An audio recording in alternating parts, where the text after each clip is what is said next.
간증을 조금 더 마무리하고 말씀을 드리도록 하겠습니다. 네, 아이를 보냈습니다. 그 다음에 두 부부가 우리가 앞으로 어떻게 살아야 될까 그렇게 생각하다가 둘이 예배당을 지어야 되겠다 그렇게 의논이 됐습니다. 그리고 기도를 시작을 했어요. 교회 재정은 월세 보증금 2천만 원이 전부였어요. 근데 이제 도시에다가 그걸 가지고 우리가 예배당을 지어보자 이렇게 했습니다.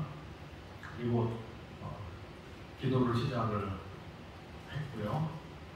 그다음에 그 기도하면서 이제 어디 싼 땅 없나 그리고 뭐 알아보고 다니고 그렇게 많이 했어요. 정보지 그런 거 보고 뭐 다 찾아가고 해보고 그렇게 해가지고 몇 번 땅을 사볼까 하다가 그 주님이 막으시더라고요. 다들 이유가 있으셔요. 나중에 제일 좋은 걸 주시려고 이제 그렇게 하신 것 같아요. 그렇게 하고 자매하고 저하고는 젊었을 때 우리를 인도하신 하나님이 늙어서도 여전히 하나님이시고 젊었을 때 주님 믿었을 때 그 나라와 우리를 구하는 삶을 살자고 하고 살았는데 나이 먹어서도 여전히 마찬가지다. 그래서 우리 가지고 있는 거 얼마 되지도 않지만 그거 전부를 들여서 이 교회 예배당 짓는데 우리가 헌신하고 기도하자. 장례를 이제 맡긴 거예요. 내일 일은 모릅니다. 그냥 삽니다. 주님이 먹을 것과 입을 것이 있으면 족한 줄 알라고 하셨는데 그 말씀을 믿고 지금까지 살았는데 잘 살아왔어요. 뭐 제 얼굴이 고생에 찌든 사람처럼 보이지 않잖아요. 그죠? 행복한 사람처럼 보이잖아요. 그죠?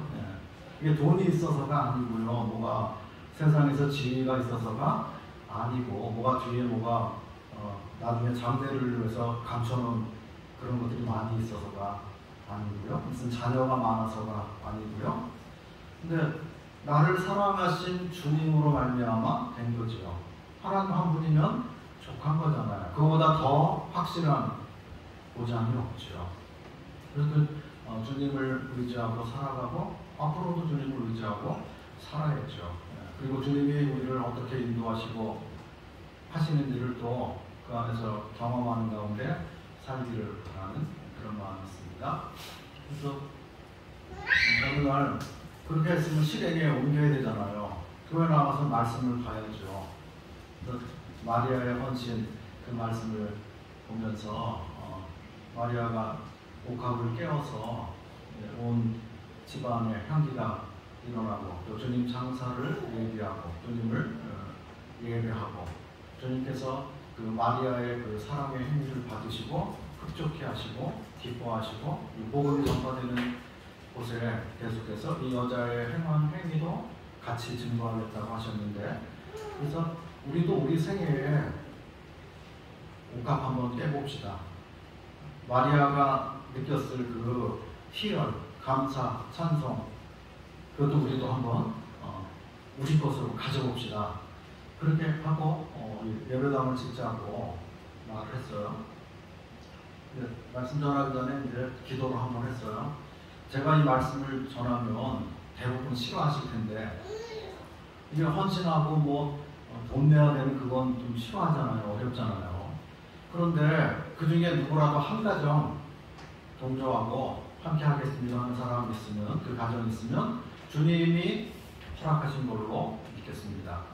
우리는 준비가 됐고 우리는 옥합을 이제 깨려고 하는 거고요. 뭐 그게 양이 많으냐 뭐 헌금을 많이 하냐 아니냐 그 문제가 아니라 온 마음을 다해서 주님께 드리고자 하느냐 그게 이제 중요한 거죠. 우리는 준비가 됐습니다. 근데 한 가정만 함께 하겠다고 하면 주님의 사인으로 알겠습니다. 무슨 일이 있어도 그냥 밀고 나가겠습니다. 평상시에는 제가 엄청 올드해요. 그렇게 생겼잖아요. 화내고 뭐 그렇게 성도들 어렵게 하고 그럴 사람이 아니죠. 그렇게 안 보이죠. 그죠? 그런데 이 문제는 주님께로부터 왔기 때문에 제가 하겠습니다. 그렇게 한 거예요. 무슨 일이 있어도. 그래서 그렇게 하고 왔는데 그 저녁에 한 가정이 우리 집 팔고 우리 예배당 짓는데 동참하겠습니다. 그런 거예요. 그래서 이건 주님이 허락하신 거다. 그래서 뭐라고 하던 어떤 소리가 나오던 부정적인 그 생각이 나오던 눈을 안 마주치려고 그래요. 성도들이 그 헌신하는 얘기 나올까봐. 예? 그리고 돈이 1,000만 원 가지고 이게 어떻게 된 거 아니야? 뭐 이러면 어떻게 죠? 그 사람 생각이죠. 우리 생각이에요. 하나님 하실 수 있는 분이시죠. 그러니까 능력의 하나님, 큰 하나님을 믿는 것이지 사람을 믿고 한 게 아닌 거잖아요. 하나님은 재원이 어마어마한 그런 분이잖아요. 우리가 믿음이 없을 뿐이죠. 말씀대로 안 하니까 못 받아먹는 거죠. 우리가 하늘의 것들을.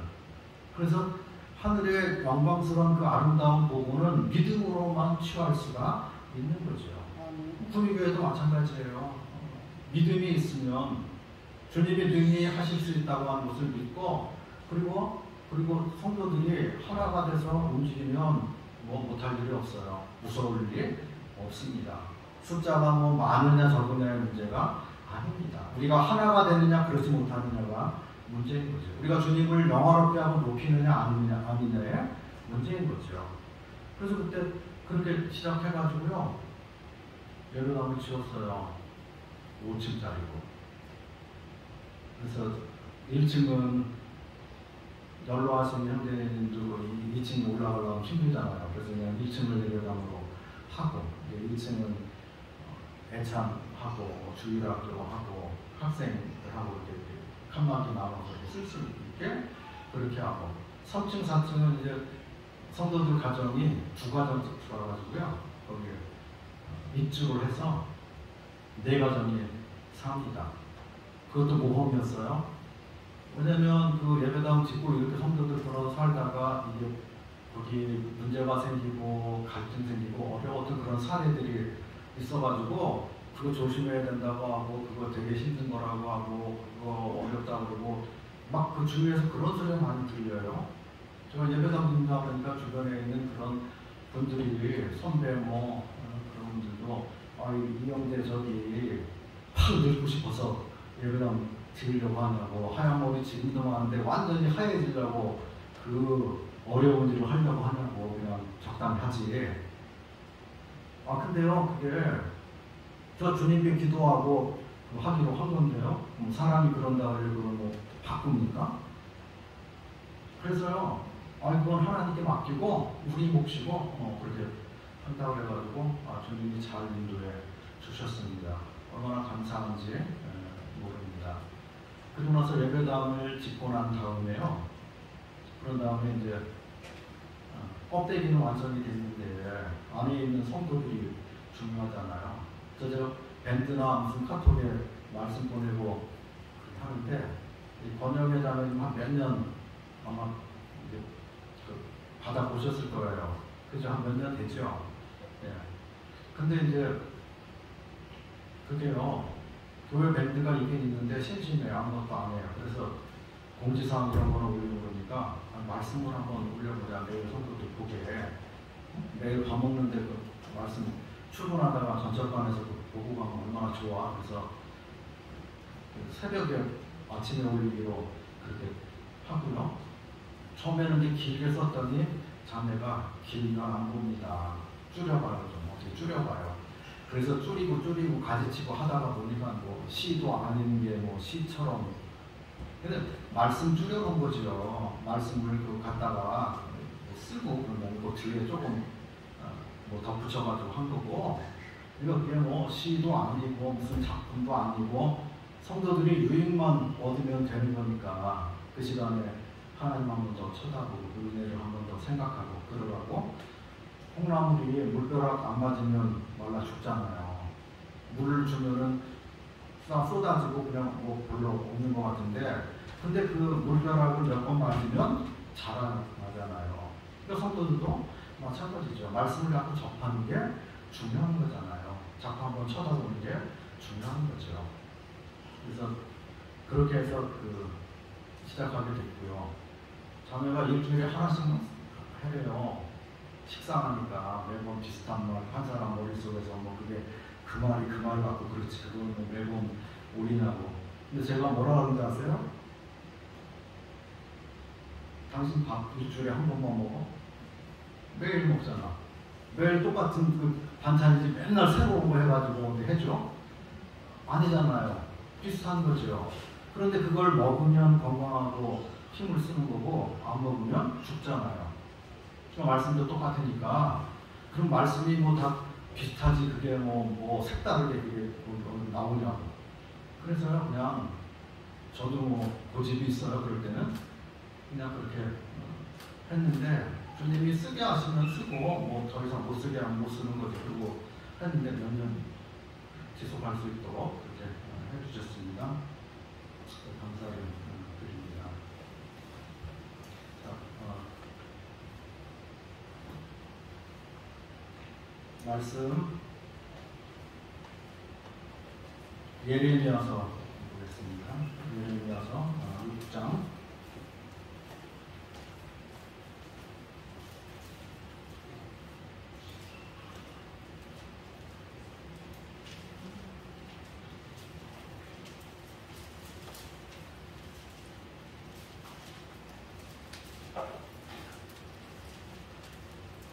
16절입니다. 예레미야서 6장 16절. 여호와께서 이와 같이 말씀하시되 너희는 길에 서서 보며 옛길 또 선한 길이 어디인지 알아보고 그리로 가라. 너희 심령이 평강을 얻으리라 하나 그들의 대답이 우리는 그리로 가지 않겠노라 하였으며 내가 또 너희 위에 파수꾼을 세웠으니 마팔 소리를 들으라 하나 그들의 대답이 우리는 듣지 않겠노라 하였도다. 그러므로 너희 나라들아 들으라. 우리들아 그들이 당할 일을 알라. 땅이여 들으라. 내가 이 백성에게 재앙을 내리리니 이것이 그들의 생각에 덜거라. 그들이 내 말을 듣지 아니하면 내 율법을 거절하였습니다.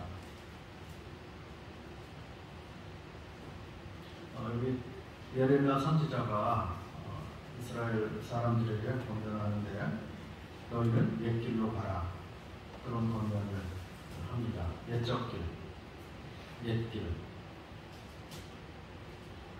예레미야가 지금 이 말씀을 전할 때 요시야가 신앙 개혁을 할 때입니다.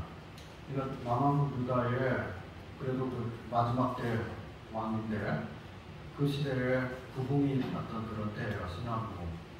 어느 왕보다도 하나님을 경외하고 사랑하고 어린 나이의 왕이었지만 우상을 다 타파하고 그리고 하나님을 바르게 섬기려고 무지 애를 썼던 그런 사람입니다.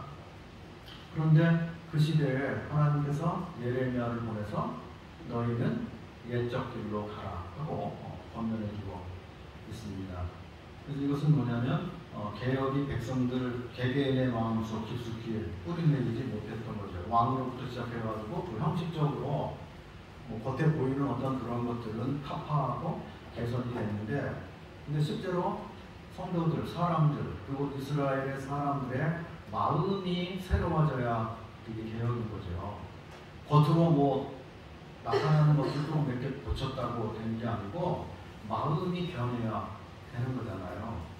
아직 거기까지 되지 않았기 때문에 하나님께서는 겉만 보는 분이 아니시고 사람들의 속을 보시는 분이잖아요. 그래서 예레미야를 보내서 너희는 어느 길이 선한 것인지 알아보고 옛적 길로 가라, 옛 길로 가라.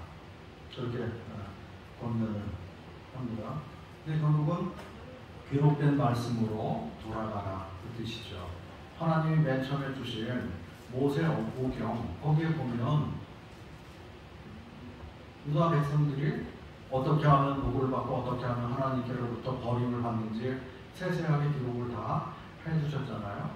그리고 제사장들을 세워서 하나님께서 제사장들에게 성소에서 만나서 그들에게 지시사항이 있으면 이야기하고 그럼 백성들이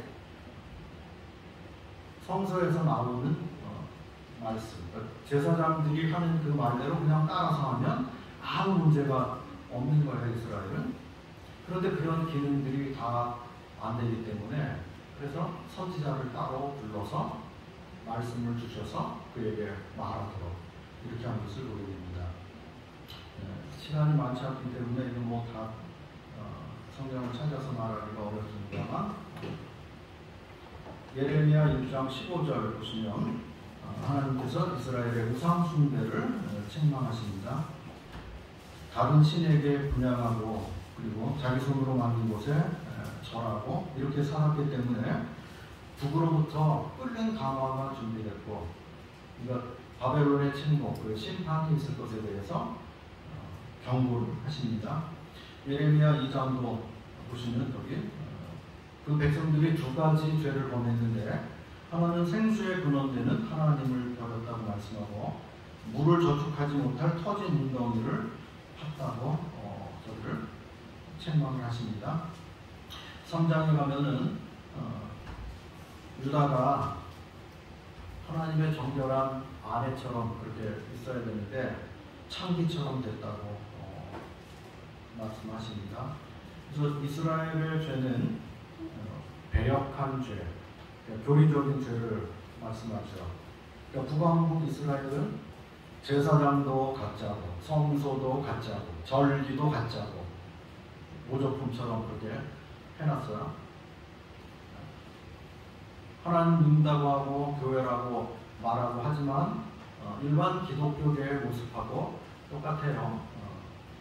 성령으로 거듭난 사람, 하나님 부른 사람을 성령의 기름 부음 통해서 주님이 세워서 일꾼을 만들어서 하는 어떤 그런 방법이 아니고 누구라도 신학교 가서 배워가지고 지식 좀 알고 그러면 그를 이제 목사 안수 받게 해서 일을 하죠. 그가 하나님이 부르셨냐 안 부르셨느냐하고 상관이 없는 거죠. 하나님이 그에게 은사를 주셨느냐 아니냐하고 상관없이 지식으로 하게 됩니다. 직업적으로 하게 되죠. 이게 북왕국의 모습하고 뭐가 달라요? 똑같은 모습이죠.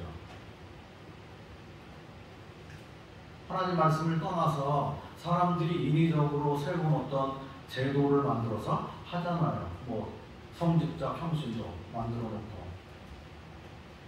그렇게 하죠. 일반 이런 교회들이 여자 목사도 있고 뭐 정신이 없어. 하나님 오실 때는 더러워서 내버려야 되는 것들이죠. 왜냐면 교리적으로 잘못 갔기 때문에 가짜 절기, 가짜 제사장 그렇게 됐기 때문에 북왕국의 이 길은 교리적으로 잘못된 거예요. 그러니까 교리적으로 잘못 가면 그 나머지 것들은 볼 것도 없는 거예요. 도덕적인 타락은 뭐 불보듯 뻔한 것이죠. 왜냐하면 하나님이 왕이신데 하나님께 순종하지 않고 자기 생각이 좋은 대로 한 거죠. 사람을 기쁘시게 하는 그런 방법으로 한 거예요.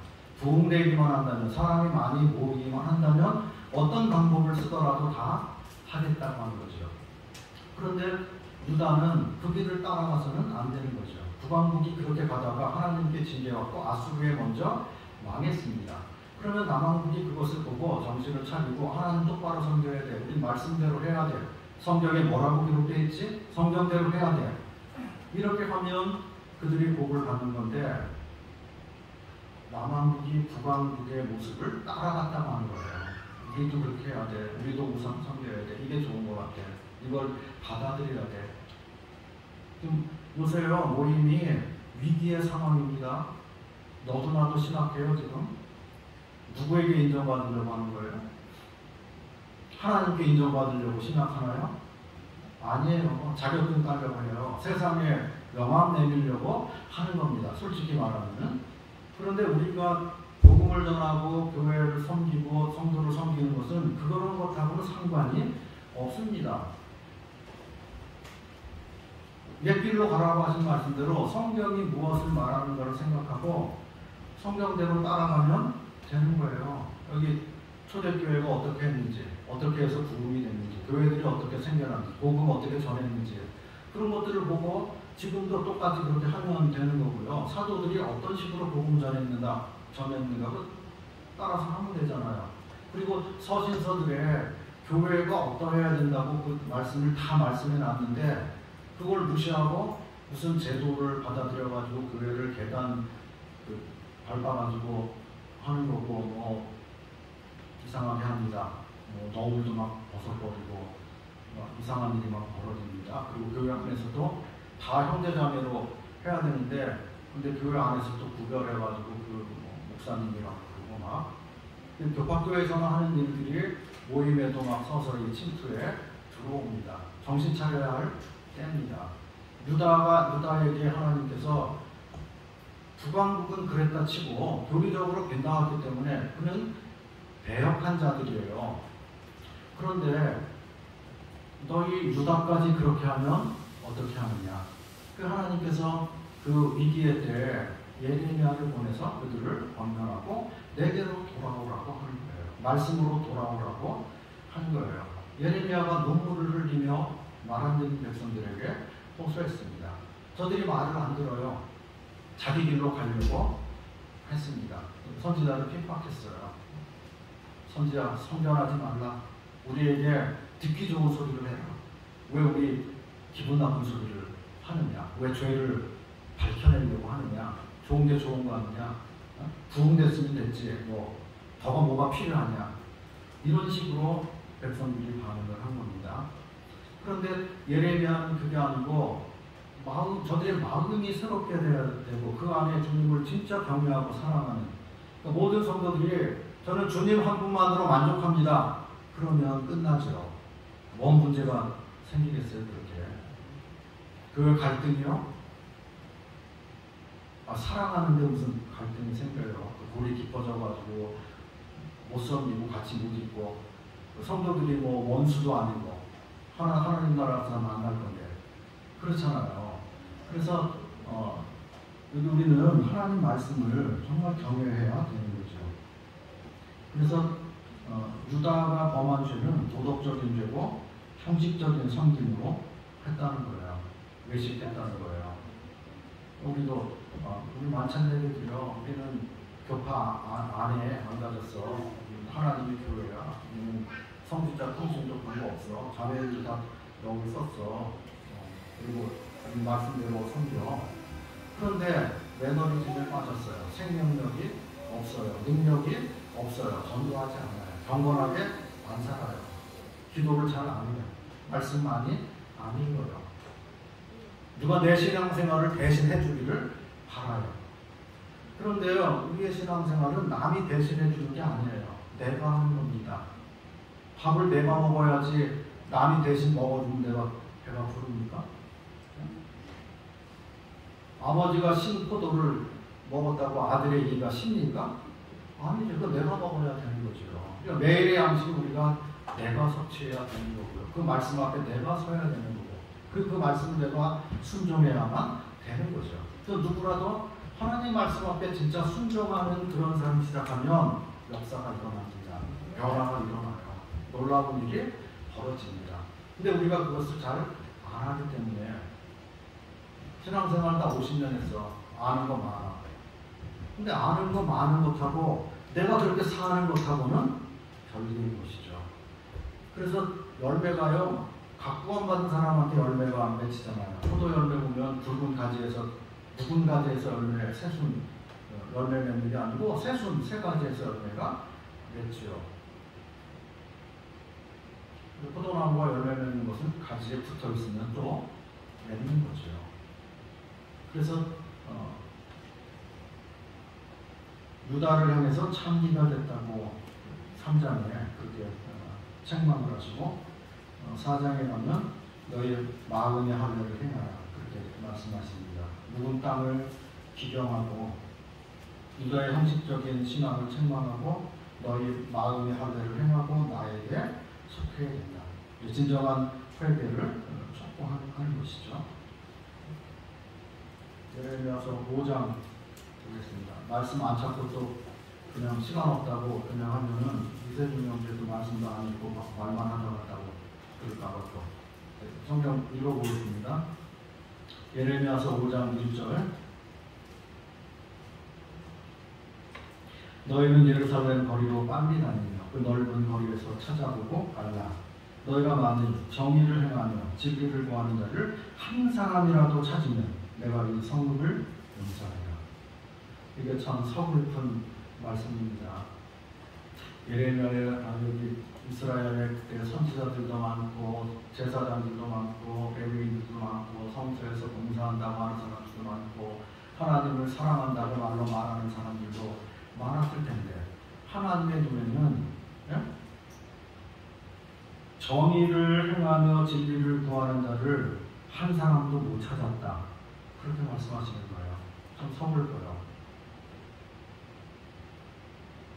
소돔과 고모라 거기 불로 심판받을 때 소돔성에 의인 10명을 못 찾아가지고 하나님이 심판하셨어요. 의인 4명뿐이었어요. 롯하고 롯에 처하고 그 딸하고. 근데 어떻게 됐는지 롯의 사위들, 정원한 사위들까지도 장인에게 농담하지 마세요. 무슨 멀쩡한 날에 불이 내려서 불바다가 내려 망해요. 그리고 안 믿었거든요. 근데 롯이 그곳에 들어가서 결국은 한 사람도 구원밖에 복음을 못 전한 거죠. 그렇게 된 거예요.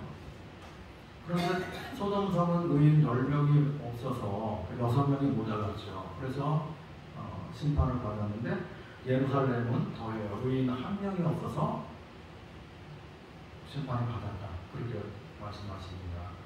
그래서 이게 교회마다요. 진짜 주님 앞에 깨어서 부르짖고 구하고 기도하고 하는 의인 한 사람이 필요합니다. 어떤 믿음의 역사가 모든 사람 막 다 그렇게 믿음이 훌륭해서 되는 게 아니고요. 어떤 한 사람의 열심, 한 사람의 믿음이 그렇게 만들 수가 있어요. 그렇게 합니다. 나라도 살릴 수 있고요. 교회도 살릴 수 있고요. 하나님께 영광을 돌릴 수도 있고요. 그렇습니다. 그래서 우리는 이 말씀을 심각하게 생각을 하고요. 내가 대한민국에서, 내가 이 주님 땅에서 진짜 주님을 경외하는 그 한 사람이 되게 해주십시오. 뭐 다른 사람은 어떻게 하든지, 다른 사람은 어떤 길로 가든지, 누가 어떻게 하든지 그건 상관없이 저는 똑바로 주님 길을 갈 수 있도록 해주십시오. 다른 사람이 다 주를 떠나고 배반하고 그렇게 간다고 할지라도 저는 끝까지 주님 따라갈 수 있도록 해주십시오. 그것을 성도들 한 사람 한 사람마다 내가 그 한 사람이 되게 해주십시오 하고 기도한다면 국립교회 놀라운 일이 벌어질 수가 있는 거죠. 주님을 경외하니까요. 주님을 경외해야 능력이 있습니다. 주님을 경외해야 복음이 전파가 됩니다. 간증이 살아나야 아무도 함부로 못하게 됩니다. 그리고 우리가 주님 앞에서 담대함을 가지려면 내가 말씀을 먼저 지키고 순종하지 않으면 담대함을 가질 수가 없습니다. 그래서 복음을 담대하게 전하려면 우리가 주님 앞에서 깨어있는 사람이 되지 않으면 안 된다고 하는 것이죠. 왜냐하면 노아가 방주를 지을 때 세상 모두가 그를 비방하고 놀리고 그렇게 했어요. 멀쩡한 날에 무슨 비가 온다고 산 중턱에다가 방주를 만들고 큰 배를 짓고 거기 들어가고 하느냐, 미쳤다. 그렇게 했는데, 그런데 그는 세상이 어떻게 하든지 간에 그거하고 상관없이 주님 말씀대로 방주를 지었고 홍수는 임했고 그리고 자기 가족 8명만 살아나고 나오고는 죽었어요.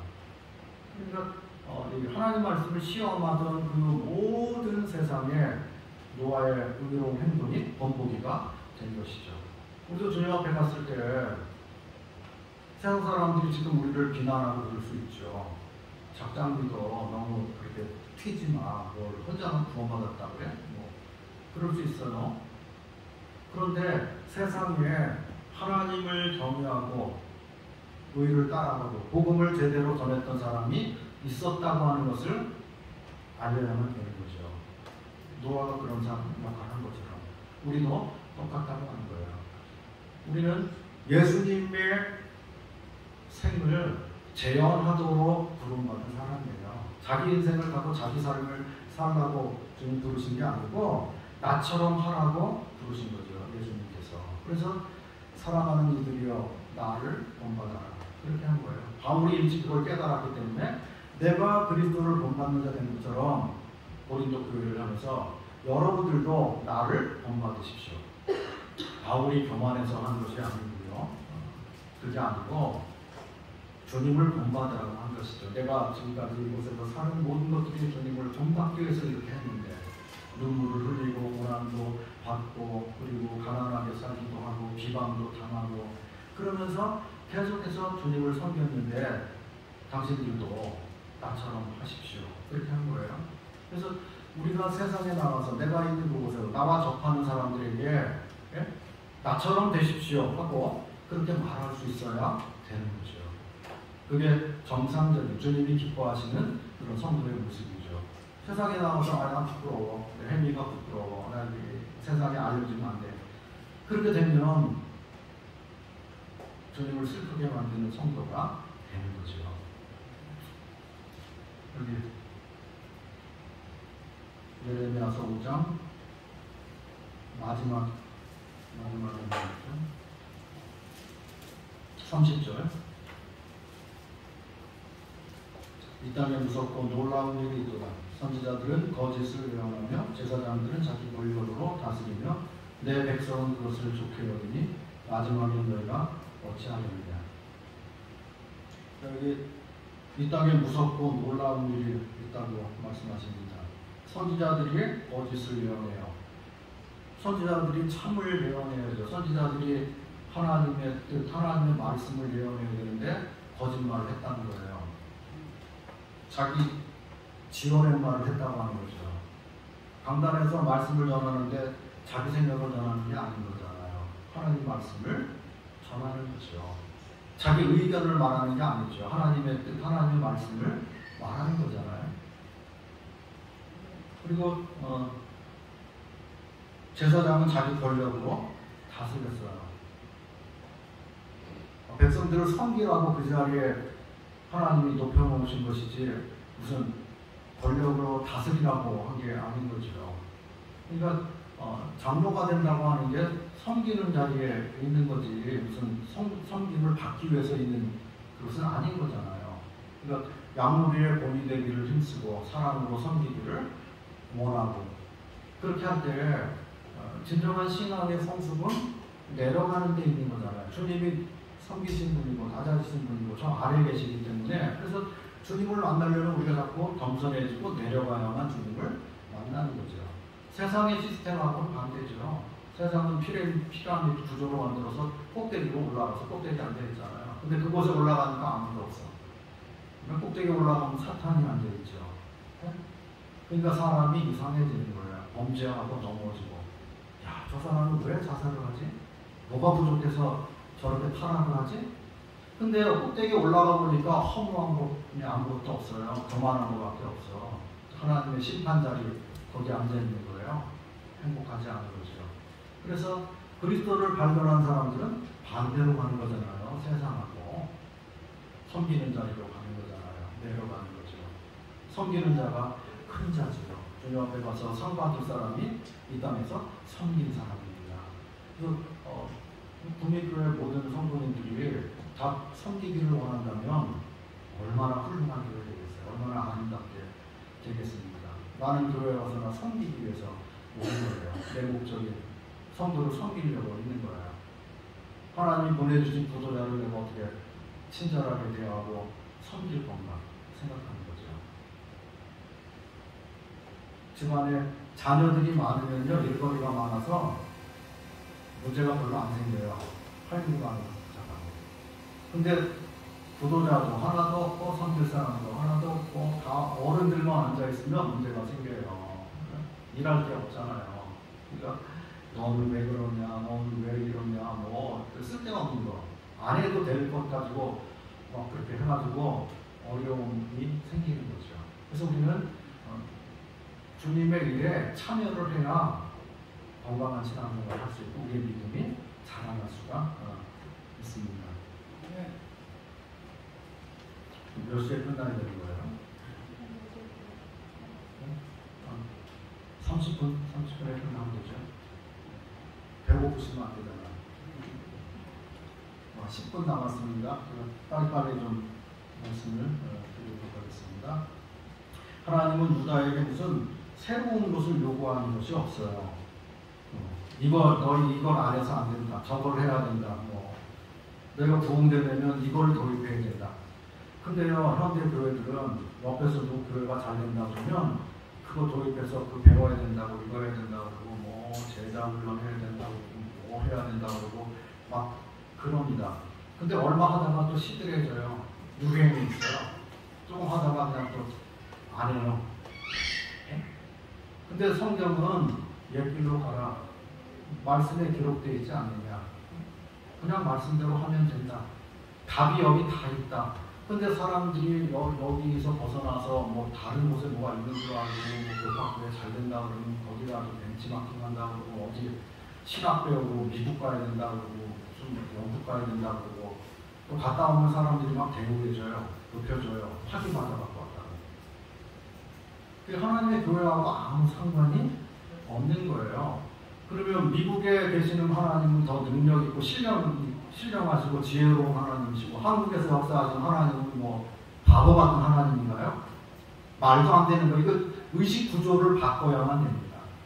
어디 가든지 어디서든지 내가 있는 그 자리가 주님과 동행하는 자리가 되면요 능력이 있어요. 주님이 역사하십니다. 북미 땅에는 주님이 안 역사하고 서울은 인구가 많으니까 주님이 역사하고 그거 아닌 거잖아요. 시골 지역 가면 주님이 힘이 약한 분이고 대도시에 나가면 주님이 힘이 있는 주님이고 그게 아닌 거잖아요. 예? 주님은 온 천지에 다 계시고요. 누구든지 그 마음을 온전히 해서 주님께 향하는 사람을 찾고 계시고 그 사람을 부르시고 자기 곁에 두시고 주님이 기뻐하시고 그를 가르치시고 세우셔서 누구라도 하나님이 그를 택해서 보내시면요 중간에 나 힘없어서 못하네, 은사가 딸려서 못하네, 하다가 못해먹겠네, 그만둬야 되겠네, 그렇게 안 됩니다. 하나님이 일부러 부르시면 하나님이 책임지시는 거지. 하나님이 중간에 하다가 그 맨 처음부터 안 부르시지 중간에 하다 말 사람을 뭐하러 부르셔요? 하나님이 시행착오하시고 그런 분이셔요? 그런 게 아닌 거죠. 전능하신 분이셔요. 우리 하나님 모든 것을 다 아시는 분이십니다. 부르신 사람들을 사랑하시되 끝까지 사랑하시는 분이십니다. 젊었을 때 나를 부르신 하나님이 늙어 죽을 때까지 나를 지켜주시는 하나님이십니다. 우린 그 하나님을 믿어야만 되는 거죠. 우리 교회가 노인이 많아가지고 주님 못 섬겨요? 아니에요. 노인들이 기도 많이 하시면 돼요. 젊은 사람도 활동하라고 하고 일하라고 하고 깨어서 기도 많이 하면요 주님 역사 하십니다. 한번 해보세요. 진짜입니다. 그래서 숫자가 많냐 적냐가 아니고 내가 주님과 얼마나 가까이 있느냐, 얼마나 교제하느냐, 말씀 내가 정말 사랑하고 순종하고 있느냐, 나는 섬기는 자세로 내가 돼 있느냐, 그게 진짜 중요한 거죠. 인생들은 참 교만해요. 우리는 참 괜찮은 사람들이야. 옛날보다 많이 발전했다. 업적도 있고 능력도 있다. 살기도 좋고 부흥도 있고 경험도 있고 지금 평안하고 형통하고 안전해요. 예레미야 시대에 그 사람들이 예레미야에게 그렇게 말한 거예요. 회개하라고 말할 때 지금 무슨 회개할 때냐, 이게 지금 잘 먹고 잘 사는데 왕이 정치를 잘하고 우리도 다 거기 해서 우산 때려부시고 다 거기 참여해서 운동, 그 부흥운동 열심히 참여해가지고 했는데 뭘 회개하라고 그러냐, 말도 안 돼. 그러고 막 핍박한 거예요. 성견자야 성견하지 말라. 너 제명해 죽고 싶으면 우리에게 싫은 소리 하지 마라. 듣기 좋은 소리 해라. 그럼 강단이 사람에게 듣기 좋은 소리 하라고 있는 데인가요? 네? 아닌 거예요. 하나님의 말씀을 말하라고 있는 것이죠. 그래서 만약에 이곳에서요 사람들의 눈치를 보고 그 성도들이 뭘 좋아하나 이걸 따라가지고 하면요 이스라엘 꼴 나는 거예요. 망하는 길로 가는 거죠.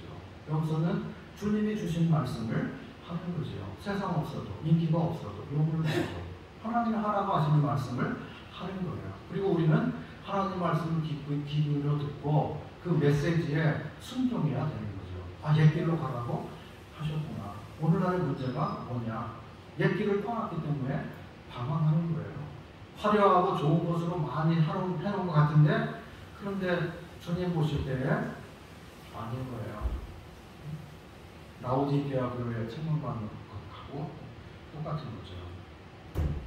그래서 유다의 마지막 왕정 시대와 마지막 교회 시대가 결국은 영적 상태가 비슷하다는 거예요. 계시록 3장에 보면 너희가 차든지 덮든지 하라. 이렇게 말씀하셨잖아요. 너 회개하라. 열심히 해라. 차든지 덮든지 해라. 믿는 사람은 믿는 사람답게 하고 안 믿는 사람은 안 믿는 사람처럼 해라. 근데 세상도 아니고 주님도 아니고 중간에서 있지 마라 하는 거죠. 미지근하게 하지 마라.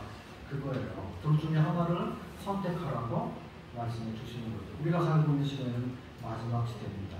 그리고 지금은 사람들이 바른 말을 듣기를 싫어합니다. 그래서 자기 길을 즐겁게 할 스승들을 찾아서 다닙니다. 그러니까 자기 교회를 위해서 기도하고 이 교회 강단이 하나님 말씀으로 풍성하도록 기도해야 되는데 전국구가 많아. 자기 교회는 별로 너무 시시해. 별로 말씀 듣기 싫어. 그래가지고 그냥 유명한 사람, 좋은 사람 막 따라다녀요. 자기 교회는 막 뭐가 안 돼요. 일꾼도 없고 뭐 부족하고 막 봉사해야 되고 그러는데 자기 교회는 잘 안 하고 그리고 다른데 어떤 그 단체 근데요 그 순서가 있어요. 자기 교회에서 충성하고 일을 다 한 다음에 남는 힘으로 다른 일에 참여해서 하면 주님이 뭐라고 안 그러시죠. 그런데 자기 교회를 놔두고 다른 데 다니면요 교회 부흥에 별로 도움이 안 되죠. 겉돌게 되고요. 교회 진짜 문제를 몰라요. 진짜 기도해야 되는 그런 걸 몰라요. 그러니까 교회 와서 자꾸 핀트가 안 맞고 뭐 이상한 말을 하게 되는 거죠.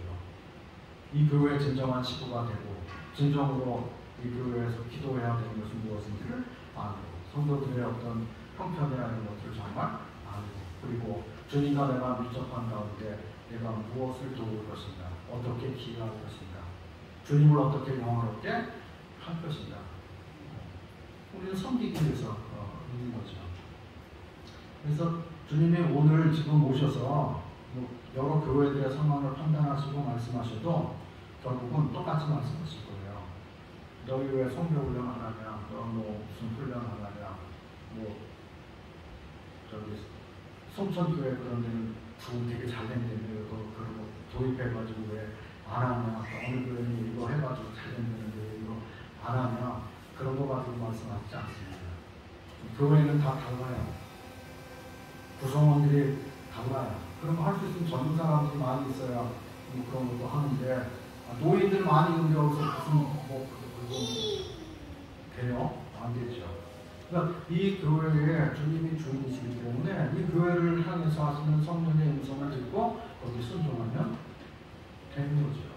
이곳에 사랑이 넘치면 이보다 더 훌륭한 교회가 없는 거예요. 그렇잖아요. 여기 있는 성도들이 말씀을 따라 진짜 겸손하면 그보다 훌륭한 교회가 어디 있습니까?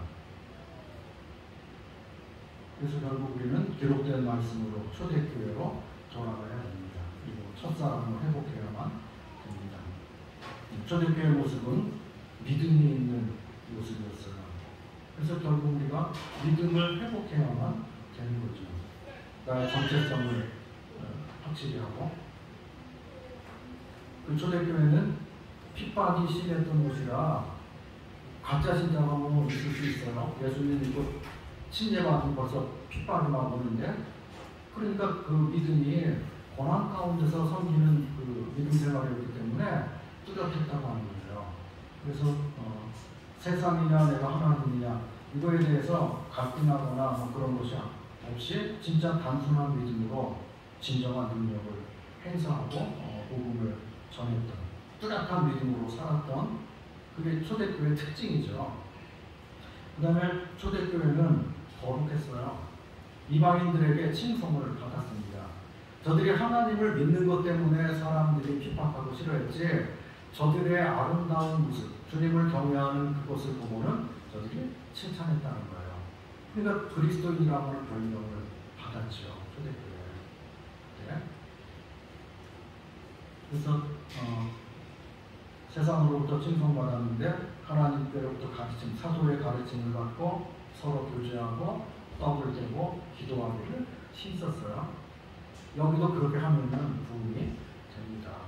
서도의 가르침을 받고 말씀에 충실하고 그리고 교제에 충실하고 성도들 간의 사랑이 뜨끈뜨끈한 거예요. 교제에 충실해. 그런 다음에 교제에 충실하려면 모이기를 잘해야 되는 거예요. 힘써야 되는 거죠. 그런 다음에 예배를 잘 드리고요. 오늘 이런 떡고장을 놓고 예배 드리는 그 예배 세상 교회에서는 찾을 수가 없는 거잖아요. 모임에서만 있죠. 이게 하나님의 눈에 얼마나 귀하고 아름답게 보이겠어요. 다른 사람들이 주여 삼창하고 모여가지고 설교 듣고 가는 걸 예배라고 생각하고 하고 예배의 본질이 뭔지를 모르고 살잖아요. 빗나간 모습이죠. 그런데 성도들은 좀 못났고 부족하고 못 배운 것 같고 뭐 좀 느린 것 같고 그래도요. 뭐예요? 말씀을 안 해요. 예배를 드리잖아요. 주님을 경외합니다.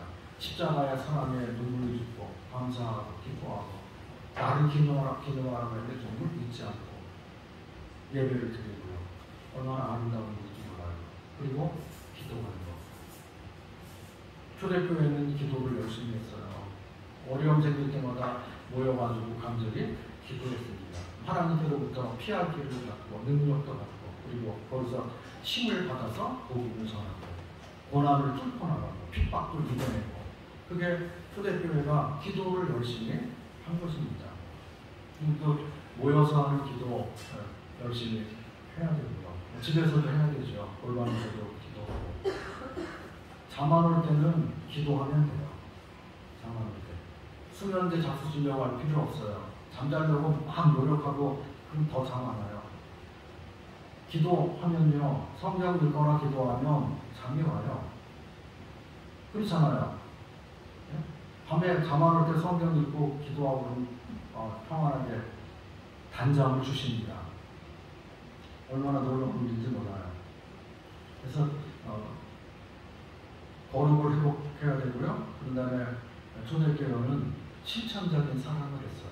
말로만 하는 사람이 아니었어요. 진짜 가난하고 어려운 성도들 보면 뭘 하나 가져와서 진짜 필요를 위해서 나눠주고 자기 것이라고 여기지 않고 다 주님 것이라고 여기고 그리고 주와 교회와 성도들의 필요를 위해서 아낌없이 함께 나누는 그런 삶을 살았어요. 이게 진짜 사랑이죠.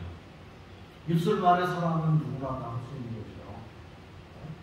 그런데 진짜 사랑은 그게 아니고 행함과 진실함으로 하는 그 사랑을 우리에게 말씀하십니다. 그 사랑이 특징이었고요. 저들이 아까 기도 말씀했죠. 기도하는 게 특징이었고 그 다음에 초대교회는 기쁨이 넘치는 교회였어요. 고난도 넘쳤는데 기쁨도 넘쳤어요. 핍박도 넘쳤는데 기쁨도 넘쳤어요. 왜냐하면 내가 주님과 함께 그 거룩한 길을 가고 영광스러운 길을 가고 십자가 길을 가고 현재의 고난은 장차 나타날 영광에 좋게 비교할 수 없기 때문에 그 영원한 나라에 들어가서 주님께로부터 받을 위로와 상급을 생각하고 땅에서 받는 그런 고난을 가볍게 여기고 그리고 감사와 기쁨으로 사는 것이죠.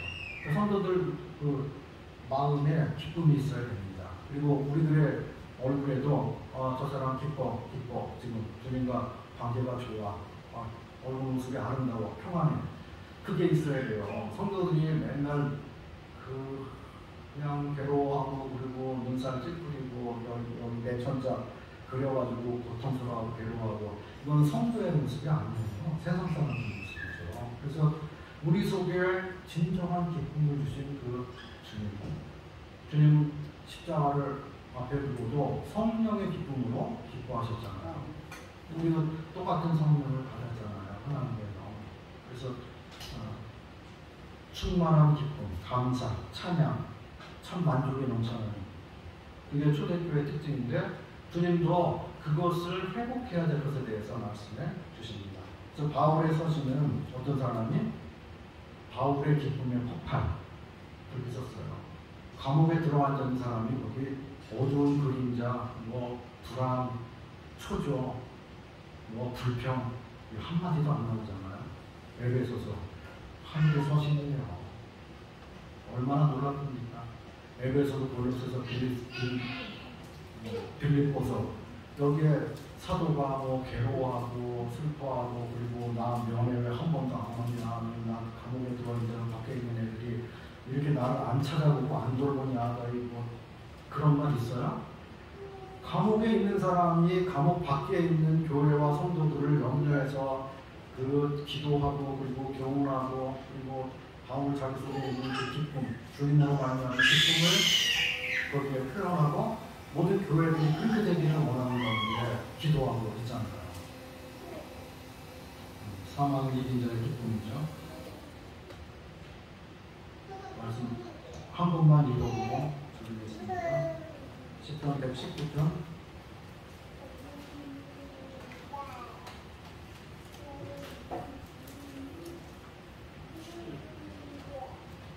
89절입니다. 10편 119편 89절. 여호와여, 구약성경 893쪽입니다. 89절이요. 여호와여, 주의 말씀은 영원히 하늘에 붙게 섰사오며 주의 성실하심은 대대에 이르나이다. 주께서 땅을 세우셨으므로 땅이 항상 있어오니 천지가 주의 규례들대로 오늘까지 있음은 만물이 주의 종이 된 까닭입니다. 하나님 말씀이 영원히 하늘에 붙게 섰다고 말합니다. 하나님 말씀은 기록된 대로 하나님이 한번 선포한 대로 변경이 없습니다. 하나님이 한번 내뱉은 말씀을 걷어들이는 일이 없습니다. 하나님 말씀 하늘에 영원히 섰다고 말씀하십니다. 그래서 주님이 오늘 우리 옛길로 가라고 하시고 제가 몇 가지 이렇게 짧은 시간이지만 이야기를 나눴습니다만 각자 이렇게 내가 어떤가 생각해 보시고 그리고 내가 옛길로 가야 되겠다. 주님으로 충분한 삶을 살아야 되겠다. 초대교회 모습처럼 기쁨이 충만하고 능력이 충만하고 그리고 간절히 기도하고 그리고 경건하고 말씀이 충만하고 담대하고 또 사랑이 충만하고 초대교회 모습 그랬는데 우리의 모습이 그쪽으로 자꾸 회복돼 가야 되겠다. 이것을 생각하시고 그렇게 살아가시기를 부탁을 드리겠습니다. 오랜 시간 참 수고하셨습니다. 감사합니다.